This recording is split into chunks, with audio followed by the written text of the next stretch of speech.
Assalamualaikum warahmatullahi wabarakatuh. Berjumpa kembali dengan saya Dodi Yohanisa, calon guru penggerak Angkatan 8 Kota Batam dari SMP Negeri 9 Batam. Kali ini saya tidak sendiri, ditemani oleh teman saya Ibu Yosi Almayera. Beliau adalah guru bahasa Inggris di SMP Negeri 9 Batam. Assalamualaikum warahmatullahi wabarakatuh, Bu Yosi. Waalaikumsalam, Pak. Bagaimana Bu kabarnya hari ini? Alhamdulillah sehat. Baik, hari ini kita akan mengadakan percakapan pro-observasi ya Bu. Iya, baik Pak. Sebelum nanti saya amati jalannya proses pembelajaran yang akan Ibu lakukan di dalam kelas. Sebelum proses pembelajaran di kelas, kita hari ini melakukan observasi untuk mengetahui tujuan, kemudian strategi pengembangan apa yang akan Ibu terapkan di dalam kelas. Baik, kemudian adapun tujuan dilakukannya supervisi adalah untuk mengetahui dan mengevaluasi jalannya proses pembelajaran yang akan Ibu lakukan. Dan kenapa kita hari ini melakukan percakapan pra-observasi? Sebagai persiapan awal sebelum nanti Ibu melakukan kegiatan pembelajaran agar lebih siap dan lebih percaya diri ya Bu. Oke, baik Pak. Sehingga nanti akan memberikan pembelajaran yang terbaik bagi murid. Ada beberapa pertanyaan yang akan saya sampaikan kepada Ibu. Yang pertama berkaitan dengan tujuan pembelajaran. Apa tujuan pembelajaran yang ingin Ibu capai?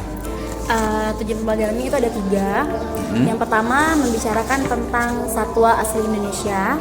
Baik. Yang kedua mengidentifikasi informasi tertentu tentang satwa asli Indonesia. Dan yang ketiga itu menggambarkan karakteristik dan bentuk fisik hewan. Oh baik, berarti di sini ada 3 tujuan pembelajaran yang akan benar. Ibu capai Bu ya. Kemudian bagaimana area pengembangan yang ingin Ibu capai? Atau ingin yang biar saya lakukan. observasi. Oh gitu. Jadi ada 4 area pengembangan Pak. Yang pertama itu saya ingin menerapkan pembelajaran yang berpihak pada murid. Yang kedua itu saya ingin adanya penerapan pembelajaran berdiferensiasi. Yang ketiga penerapan KSE dalam kegiatan pembelajaran. Dan yang Baik. terakhir saya ingin meningkatkan kemampuan bernalar kritis peserta didik murid gitu Pak. Oh gitu. Berarti di sini area pengembangan yang ingin Ibu capai adalah yang pertama Yang berpihak pada murid. berpihak pada murid, kemudian pembelajaran berdiferensiasi, kemudian ada Penerapan kompetensi KSE. penerapan KSE dan juga memancing nalar kritis siswa. benar, siswa. Oke, baik Bu. Selanjutnya saya ingin mendengar dari Ibu, bagaimana rancangan pembelajaran yang akan Ibu terapkan di dalam kelas? Mungkin dari strateginya, model pembelajaran, dan juga metode pembelajarannya. Iya, nah kan seperti yang saya bilang tadi, saya ingin penerapan pembelajaran berdiferensiasi yang berpihak pada murid. Jadi saya ingin setiap kebutuhan belajar peserta didik itu terpenuhi gitu Pak. Jadi tidak hanya 1-2 siswa saja. Dan saya akan melakukan kegiatan pembelajaran yang dimana pelaku utamanya itu adalah murid. Bukan saya sebagai guru, bukan saya hanya sebagai fasilitator mereka saja gitu. Nah terus saya tadi kan ingin meningkatkan kemampuan bernalar kritis murid gitu ya Pak ya.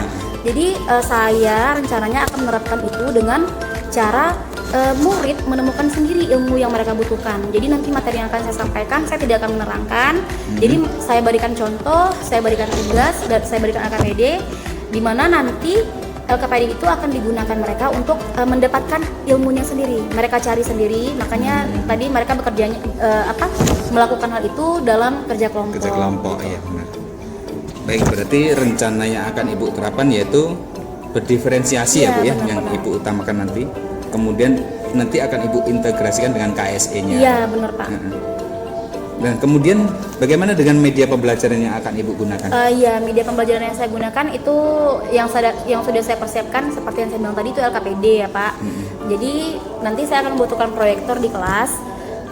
LKPD itu dia tidak hanya sekedar LKPD saja, tapi ada sumber di sana. Jadi dalam LKPD-nya bukan siswa mengerjakan saja tidak, tapi ada contoh yang saya terapkan di sana. Dari contoh itu peserta didik menganalisis sendiri contoh itu untuk menemukan ilmu yang mereka butuhkan gitu Oh Pak. iya, berarti di sini Ibu emang seluruhnya sudah student center ya, maksudnya pelajaran. Saya berharapnya ya Ya, sudah berpusat pada peserta Berpusat didik pada gitu, peserta Pak. didik. Iya, benar. Oke. Kemudian kira-kira Ibu akan melakukan kegiatan pembelajaran tersebut pada hari apa, jam pelajaran keberapa, dan di kelas berapa? Oh, saya akan melakukannya itu pada minggu depan, hari Kamis, di kelas 96, jam pelajaran ke-34. Jam ke-34. Berarti sampai jumpa nanti ya Bu ya, pada hari Kamis di kelas 96 jam ke-34. Iya, benar. Kemudian nanti saya akan datang ke kelas Ibu Oh ya. dan saya akan melakukan supervisi. Saya akan melihat dan juga mencatat hal-hal apa yang terjadi dalam proses pembelajaran di dalam kelas. Iya, benar. Nanti setelah kegiatan observasi di kelas, saya akan melakukan percakapan terakhir ya Bu ya, yaitu Oh, iya. pasca observasi, dan nanti akan didampingi oleh pengajar praktek. Oh iya, boleh. Tidak apa-apa Bu ya? Nggak apa-apa, Pak, silakan. Kemudian ini pertanyaan terakhir Iya. sebelum kita akhiri percakapan hari ini. Kira-kira apa yang Ibu sudah dapatkan dari hasil percakapan kita hari ini? Oh iya, saya jadi lebih terarah. Saya udah punya bayangan nih, nanti di dalam kelas saya akan mengajar seperti apa saja yang perlu saya persiapkan gitu. Oh iya, Pak. Pembelajaran seperti apa yang akan saya terapkan, seperti itu. Oke, baik Bu ya. Baik Bu, terima kasih atas waktunya dan sudah bersedia berbincang-bincang dengan saya di percakapan pra-observasi ini. Sampai bertemu di kegiatan observasi pada hari Kamis nanti ya Bu ya? Iya, Kamis depan. Oke. Pak. Demikian percakapan kita hari ini. Sampai bertemu di kegiatan observasi kelas dan percakapan pasca observasi.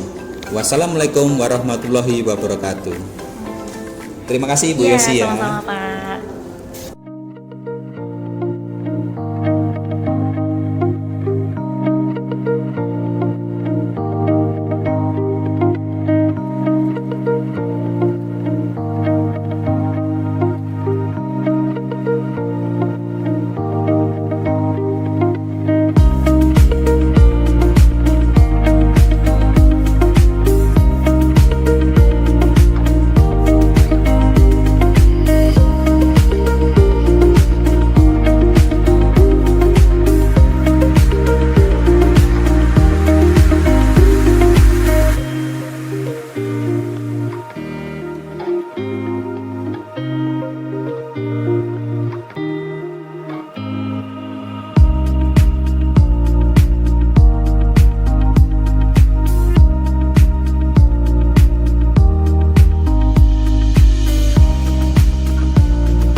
Assalamualaikum warahmatullahi wabarakatuh. Selamat pagi, salam bahagia. Saya Dodi Yohanisa, calon guru penggerak Angkatan 8 Kota Batam. Hari ini akan melaksanakan pasca observasi sebagai tindak lanjut observasi di kelas kemarin. Di sini sudah ada Ibu Yosi Almayera dan juga Bapak Abed sebagai pengajar praktek yang akan mendampingi saya. Demikian pembukaan dari saya. Saya akan melaksanakan pasca observasi hari ini pada Kamis 26 Oktober 2023. Selamat menyaksikan. Dengan demikian silakan Bapak Ibu untuk melanjutkan. Sukses ya Pak ya. Baik. Ibu, iya silakan. Makasih, Pak. Assalamualaikum warahmatullahi wabarakatuh. Waalaikumsalam, Pak. Selamat pagi Ibu Yosi. Iya, pagi, Pak.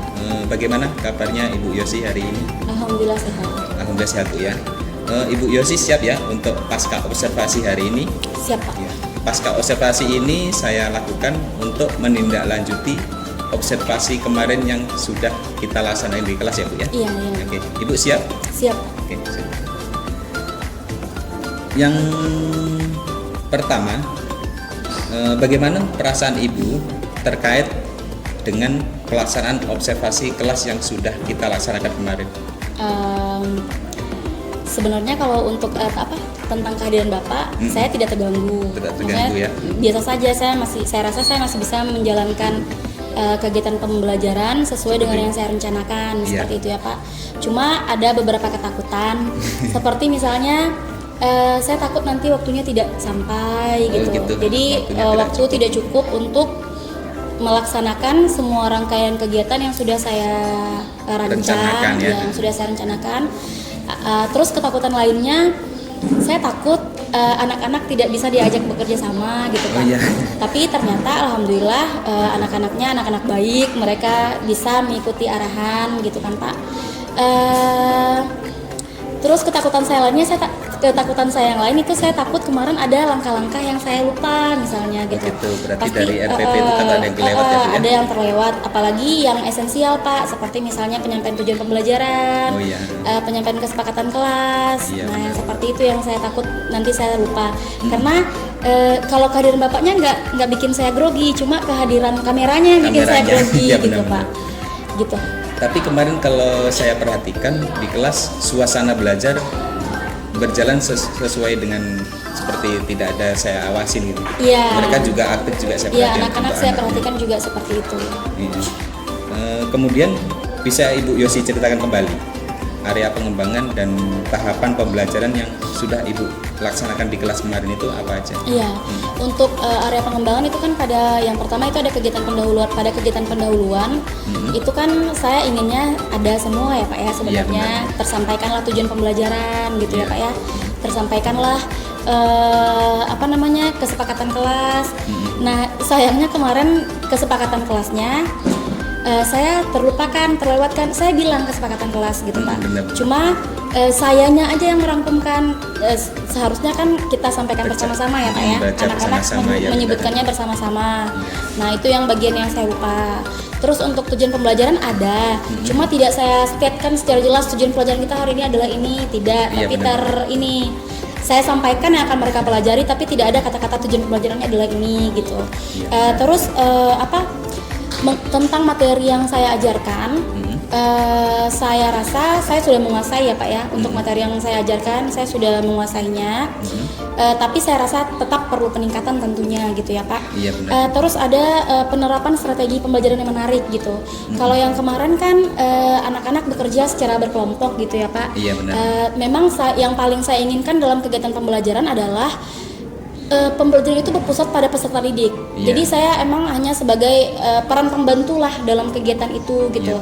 Iya. Saya berikan mereka LKPD di mana mereka nanti mempelajari contoh sendiri, nanti mereka tarik kesimpulan sendiri, mereka dapatkan ilmunya sendiri. Karena saya lihat dalam pembelajaran selama ini kalau saya yang menerangkan, seberapapun banyaknya ilmu yang saya miliki, saya sampaikan kepada anak-anak.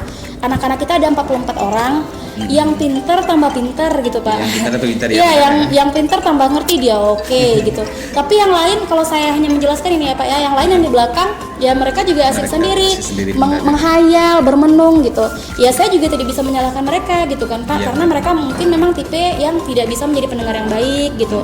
Kalau saya sampaikan ke mereka mungkin tidak bisa dibayangkan, tidak bisa membayangkan. Ada anak-anak yang kita sampaikan, mereka paham, ditangkap gitu kan Pak. Tapi ada anak-anak yang saya lihat harus terlibat gitu. Harus terlibat, Jadi saya ya. tidak bisa lagi, saya dari sana saya lihat saya tidak bisa lagi menggunakan metode ceramah seperti dulu gitu. Iya, benar. Makanya kemarin itu saya coba saya terapkan yang diskusi. Jadi saya berikan mereka LKPD gitu kan Pak, mereka Iya. kerjakan bersama. Jadi dengan apalagi satu kelompok kan kemarin hanya 4 orang saja ya Pak ya. Jadi lebih sedikit, lebih 4-4-nya saya harapkan terlibat seperti itu. Dan saya pun memandang anak itu 11 orang, berarti karena ada 11 kelompok yang harus saya kunjungi gitu ya Pak. Nah itu tentang yang strategi pembelajaran saya. Nah terus tentang penerapan pembelajaran berdiferensiasi yang Penerapan kemarin. ya kalau saya berdiferensiasinya jujur saya agak masih belum terbiasa gitu ya Pak. Saya masih butuh pembiasaan untuk pembelajaran berdiferensiasi ini Iya, gitu. benar-benar. Yang sejauh ini pembelajaran berdiferensiasi yang bisa saya terapkan itu kalau untuk yang gaya belajar anak saya belum mampu maksud tuh Belum memang maksimal belum mungkin ya, saya terapkan untuk yang kemarin itu karena kalau pembelajaran kalau yang berdasarkan gaya belajar anak kan berarti kan harus saya sediakan yang untuk anak audio, anak visual. Nah, jadi saya belum melakukan berdiferensiasinya belum ke Dari aspek yang gaya sana belajar ya. gitu. Tapi kalau untuk memenuhi kebutuhan belajar anak saya rasa saya sudah karena memang saya mengunjungi setiap anak, saya mengenali kebutuhan belajar masing-masing anak dan saya berikan perlakuan yang berbeda gitu Pak. Karena kan untuk membentuk kelompok saja itu saya pikir kita harus kenal dulu sama anak kita nih kebutuhannya apa gitu kan Pak. Iya benar. Pembelajaran diferensiasi itu memang sesuai dengan kebutuhan anak ya Pak ya. Ini Iya, benar saya ya. Jadi, jadi sesuai dengan gaya belajarnya, minat belajar. Pokoknya kebutuhan ada anak yang saya lihat ketika bekerja kelompok kalau dia bekerja dengan teman-teman segeng dia, ada yang itu menjadi motivasi baginya. Ada yang mereka jadi malah melempem gitu Pak. Ada anak yang ketika dia sekelompok dengan teman yang pintar, yang lebih pintar dari dia jadi lebih bersemangat gitu, termotivasi. Tapi ada anak yang saya lihat kalau dia satu kelompok dengan yang lebih pintar dari dia jadi malu Jadi gitu. malu. Jadi saya kenali anak-anak yang seperti itu. Kalau rasanya ketika dia satu kelompok dengan orang yang lebih tinggi dari dia jadi minder, saya kelompokkanlah dia dengan yang sama dengan dia gitu. Dan itu tentunya tidak bisa kita lakukan satu kali lakukan langsung berhasil gitu ya Pak. Saya rasa tapi saya lakukan itu berulang-ulang. Saya observasi terus saya lihat terus perkembangan anak-anak setiap pertemuan gitu. Seperti itu Pak. Nah terus yang pendekatan KSE kalau doa udah jelas ya Pak ya, kita berdoa gitu, spiritualnya udah. Saya kemarin mencoba menerapkan yang ice breaking gitu Pak, ketika mereka tepuk konsentrasi tapi dalam versi bahasa Inggris gitu untuk menentukan siapa yang tampil ke depan seperti itu ya Pak. Nah tentang bahasa yang saya gunakan, saya berharapnya saya menggunakan bahasa yang tidak terlalu bertele-tele sebenarnya. Tapi kadang-kadang saya seperti itu. Kadang-kadang saya seperti itu dan saya sadar gitu Pak. Saya berusaha untuk memperbaikinya gitu. Kadang-kadang ya namanya anak-anak gitu ya Pak ya, mendengar bahasa yang ribet, yang riweh gitu, yang kemana-mana, jadinya dia tambah bingung. Dulu saya parah sekali di bagian itu Pak. Ketika saya menjelaskan materi itu kayak pengennya pengen detail, pakai bahasa-bahasa yang tahap apa gitu. Yang saya pikir ketika seperti itu anak-anak jadi lebih paham, tapi ternyata salah. Itu ternyata salah besar. Saya udah merasa pinter kali nih, aduh anak-anak ngerti ini tadi udah aku jelaskan sedetail-detailnya. Ketika saya tanya kan zong gitu. Nah itu terus pada kegiatan penutup saya kemarin kan memang sudah saya minta anak untuk menyimpulkan dan memang sudah anak-anak ada yang sudah berhasil menyimpulkan gitu Pak. Saya rasa itu Pak. Baik, dari proses yang Ibu sampaikan di proses pembelajaran tadi ya Bu ya, kira-kira Ibu merasa itu sudah berhasil belum? Ada bagian yang sudah berhasil, tapi tentunya juga banyak hal-hal yang perlu ditingkatkan. Dan itu sebenarnya bukan pada pembelajaran yang kemarin saja Pak, pada setiap pembelajaran itu selalu saya rasakan gitu. Pada berbagai macam hal, apakah tidak hanya pada rangkaian kegiatannya saja, tapi juga yang terutama itu pada barang yang saya bawa ke kelas seperti LKPD atau materi ajar gitu Pak. Saya coba praktekkan di satu kelas, ternyata kayaknya lebih baik kalau ini ditambahkan gitu ya. Pasti ada bagian-bagian seperti itu. Kalau yang kemarin yang saya rasakan itu kalau pada bagian LKPD-nya yang perlu saya tingkatkan, ada yang harus saya perbaiki gitu. Karena dengan yang kemarin itu ada hal yang saya jelaskan berulang-ulang kepada anak, yang saya rasa itu bisa saya tambahkan pada bagian keterangan di LKPD yang saya bagikan ke anak gitu. Terus untuk kegiatan pembelajaran saya rasa sudah cukup berhasil. Tapi kemarin menurut saya Pak, kan kemarin saya anak-anak kan meminta ya, Miss yang butuh bantuan silakan angkat tangan gitu ya Pak ya. Mereka jadi tidak percaya diri kalau saya lihat gitu Pak. Jadi mereka tunggu saya datang dulu, dia nggak pede nih ngerjain sendiri, tunggu saya dulu arahin ke kelompok mereka, baru mereka berani untuk menuliskan. Padahal pas saya tanya dia tahu loh jawaban, sebetulnya benar, pintar aku katanya kan, tapi dia nggak berani untuk menuliskan. Nah menurut saya itu adalah PR bagi saya. Bagaimana caranya saya tetap melayani kebutuhan mereka, saya tetap mendatangi mereka seperti kemarin, cuma mereka harus pede dulu untuk menyampaikan apa yang udah mereka ketahui gitu Pak. Jadi jangan berharap ke saya aja. Saya udah berharapnya nih pembelajaran berpusat pada anak-anak, tapi tetap menunggu saya gitu. Meskipun sudah ada perkembangan gitu ya Pak ya, meskipun sudah meningkat sih kemampuan anak-anak itu, tapi tetap mereka menunggu. Ada anak-anak yang tidak pede kalau tidak saya datangi dulu gitu Pak. Dia nggak berani coret LKPD-nya sebelum saya beri arahan. Kadang emang anak seperti itu, dia harus ada bimbingan atau scaffolding dari kita, yang tentu kadang mereka baru pede setelah kita bilang iya, baru Pak. mereka mau menulis gitu ya Bu. Tadi untuk ini Bu ya, pembelajaran diferensiasinya ya. Kemudian berarti sudah berhasil menurut Ibu ya, tapi perlu peningkatan. Ada peningkatan, ada bagian-bagian yang perlu saya perbaiki gitu. Kemudian tadi setelah Ibu tadi menerapkan ke KSE ya, dengan ice breaking, ada juga berdoa tadi. Kemudian apa yang Ibu rasakan setelah menerapkan KSE-nya? Saya rasa untuk ice breaking agak telat kayaknya Pak kemarin. Maksudnya udah lama. Saya rasa anak-anak juga butuh ice breaking pada saat pembelajaran. Kalau kemarin kan udah selesai mereka bekerja, pas mau tampil kan baru ada ice breaking-nya Pak. Ya, saya rasa saya butuh untuk menambahkannya di tengah-tengah, tapi yang tidak terlalu memakai banyak waktu. Gitu. Saya rasa saya perlu menambahkan itu. Tapi kemarin saya lihat anak-anak dengan ice breaking itu mereka jadi happy gitu ya Pak ya.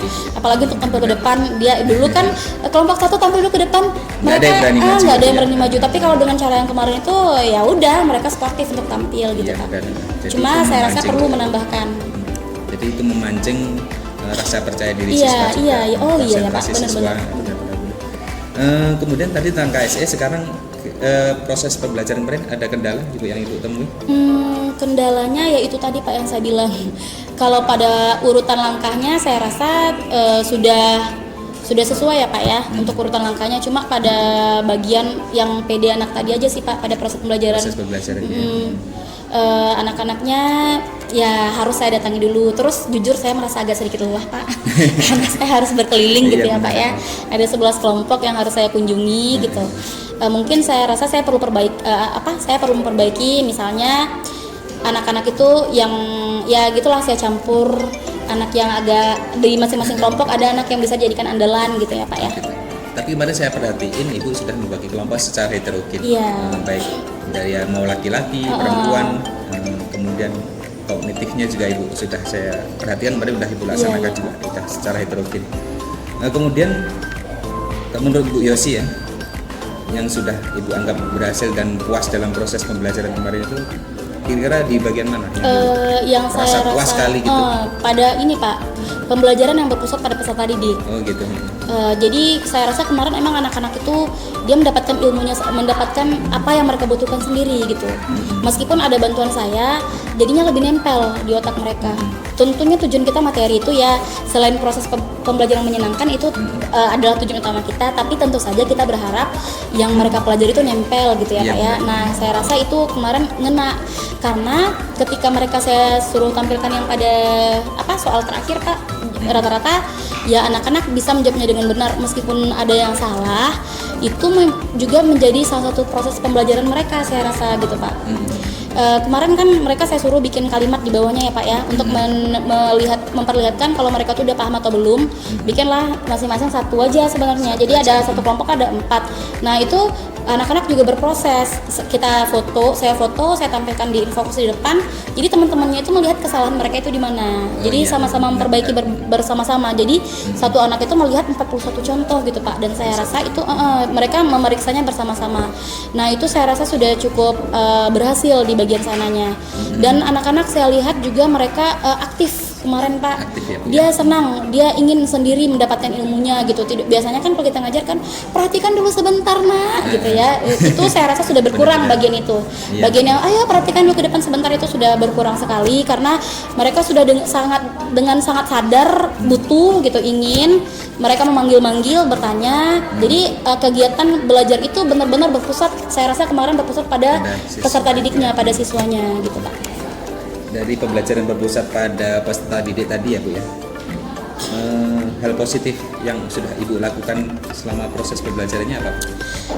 Hal positifnya yang saya rasakan adalah saya sudah berhasil melibatkan semua peserta didik dalam kegiatan pembelajaran, di mana saya bagi ke kelompok dan kelompok kecil yang satu orangnya hanya 4 orang saja, ya? satu kelompoknya hanya 4 orang saja, dan saya rasa saya cukup berhasil dalam membuat LKPD-nya Pak, karena LKPD yang saya buat mampu membuat anak-anak belajar sendiri gitu. Yang mampu untuk ini Bu ya, memancing mereka untuk mau berpikir ya. Nah, ya benar Pak. Mampu memancing mereka untuk berpikir gitu ya Pak ya. Tadi yang apa Pak pertanyaannya, sukses ya? Itu, saya rasa di bagian itu saya sudah, pokoknya anak-anak itu sudah enjoy. Berarti Ibu Mereka merasa sudah sendiri belajar.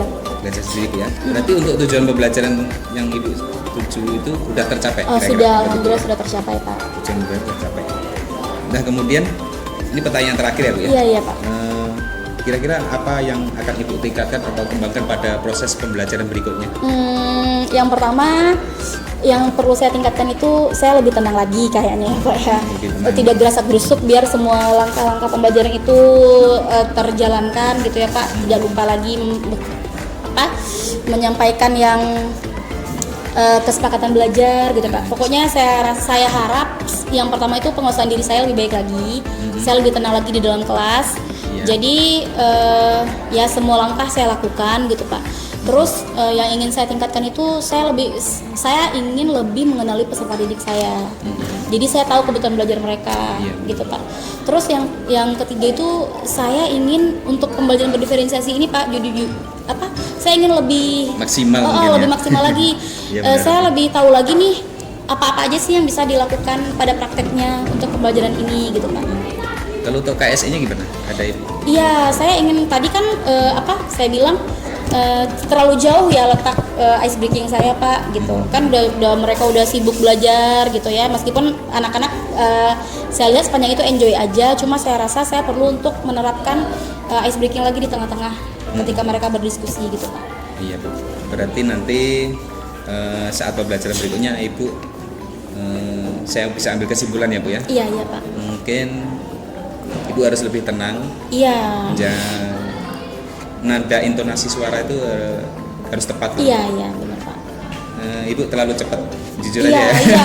iya, saya juga Kalau lelah bicara dengan hal itu terlalu cepat. Saya juga lelah takutnya dengan gini, itu. anak nanti kalau kita bicara terlalu cepat dan dengan tempo yang intonasi atau temponya yang cepat seperti tadi dan naik turun intonasinya, takutnya anak nggak paham gitu. Iya benar Pak. Bagusnya nanti untuk intonasi Ibu atur lagi ya di Iya kelasnya. benar Pak. Kemudian untuk kebutuhan belajar, Ibu tadi sudah oke ya. Kemudian kesempatan kelas jangan lupa Iya, disampaikan di benar. awal pembelajaran. Ini karena untuk mengatur kondisi psikologis mereka gitu juga nanti pada saat proses pembelajarannya.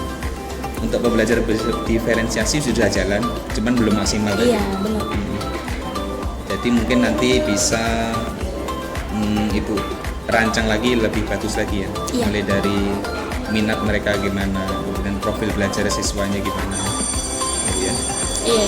Kemudian untuk KSE mungkin Ibu bisa tambahkan teknik stop. Mungkin Ibu pernah mendengar ya, iya benar. yang kita atur pernafasan, tarik nafas, lepas itu bisa memancing mindfulness mereka, kesadaran diri mereka juga. Itu baiknya di awal, di tengah atau Itu tergantung sebenarnya tergantung masing-masing, mau di pendahuluan boleh, di kegiatan inti atau penutup juga boleh di buku pembelajaran. Gitu ya. iya. Baik, terima kasih Bu Yosi sudah bersedia bersama saya melakukan pasca observasi setelah observasi di kelas kemarin yang sudah kita laksanakan. Saya rasa cukup Ibu Yosi ya. Iya. Terima kasih. Assalamualaikum warahmatullahi wabarakatuh. Waalaikumsalam. Saya juga terima kasih Pak. Iya. Mudah-mudahan nanti di proses pembelajaran berikutnya lebih Lebih bagus maksimal lagi. lagi, ya. Nanti mungkin Saya supervisi lagi nggak apa-apa ya? Boleh Pak. Saya memang senang seperti itu. Iya, oke. Terima kasih. Iya Pak.